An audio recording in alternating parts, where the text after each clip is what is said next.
waxaa laga shaqeeyay isdhexgalka dhalinyarada magaalo ilaa magaalo waxaa baratamay 2 jaamacadood oo ku kala yaal Muqdisho iyo Garowe oo la kala yiraahdo Simad iyo BSU tartanka orodka gaaban ee maradoonka loo yaqaan oo halka dhugiisu ahaa Soomaali waa hal qoys aan kala qaybsami karin ayaa lagu tartamay Soomaaliya waa hal qoys oo aan kala qaybsami karin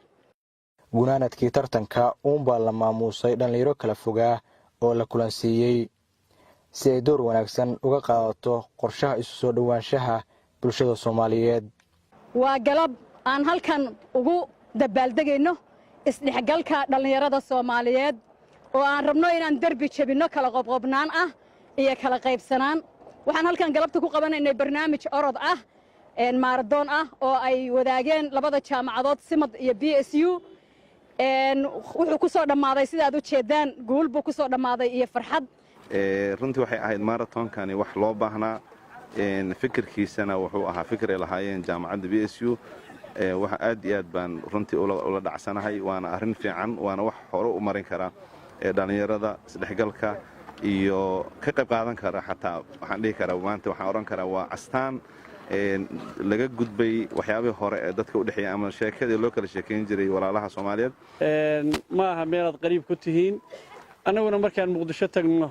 qariib kuma nihin waa meeshan ku soo barbaarnay ku soo kornay wax ku soo baranay dhibaatadii dhacdayna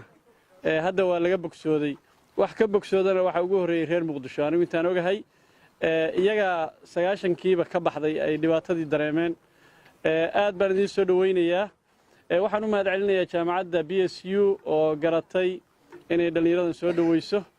habooradkan oo lagu qabtay Garowe ayay ku ordeen isgoyska jidka madaxtooyada ilaa wadada wasaaradaha Puntland 3 orodyahan ee ugu horeeyay tartamayaashana abaalmarino ayaa lagu doonsiiyay 3 arday ayaa ugu horeeyay 2 isku waqti bay dilinta soo gaareen oo ay dilinta soo wada galeen hal ardayna uu ka horeeyay Ahmed Nuur Abdullahi Ali oo jaamacadda Simad ah ayaa kaalinta koowaad galay waxa isku waqti soo wada galay iyaguna xariga Maxamed Ahmed Maxamed iyo Cabdi Maalig Maxamuud Aadan oo jaamacadda BSU ah tartamayaasha ayaa muujiyay dareen farxadeed kadib guushii orodka gaaban ee jaamacadaha Simad iyo BSU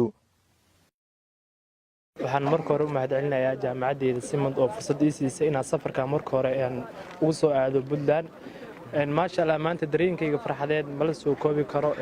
mislahayn orod ama almeeto ama neef intaana kugu jirto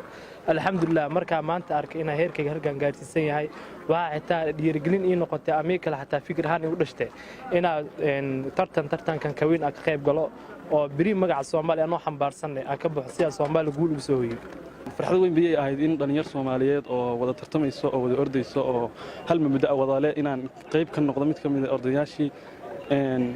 waana dhiirigelin loo fidinayo dhalinyarta ardada oo jaamacadaha dhigata maadaama awal ay siyaasiyiintu kulmi jireen oo iyaga uun ay meel wada fariisan jireen wada hadli jireen hadda waxa la mariyaa waqtiga ardada jaamacadaha iyo dhammaan inta aqoonta leh iyo dadka dhan Soomaaliyeed oo dhan ay wada kulmi lahaayeen oo arin Soomaaliya si ay noqon lahayd dad isdhexgal markasta ruuxantii tartankan wuxuu ahaa tartan nagu weyn wuxuuna ahaa isdhexgalka bulshada oo lagu soo sheeg muujinayay in dadka Soomaaliyeed ay yihiin dad mida dhalinyarada haday Puntland joogaan haday Muqdisho joogaan ay yihiin dhalinyaro mida Soomaaliya inta badan waxa laga adeegsadaa kubadda cagta oo kaliya waana dhif iyo naadir in la qabto tartamo noocan oo kala ah Maxamed Muuse Tarsan warbaahinta qaranka magaalada Garowe